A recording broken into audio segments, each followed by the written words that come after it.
మీరు ఇతరులపై ఫిర్యాదు చేయడం మానేయండి. మీరు వారిని మార్చలేరు.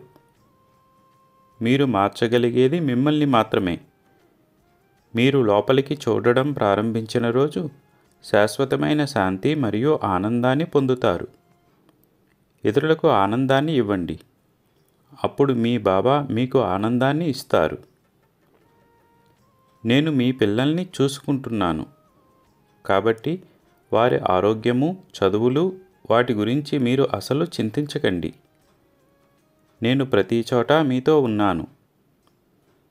మీరు నన్ను మీ ఇంటికి పిలుస్తూ ఉంటారు, కాబట్టి అతి త్వరలో నేను ఏ రూపంలోనైనా వచ్చి భిక్ష తీసుకుంటాను.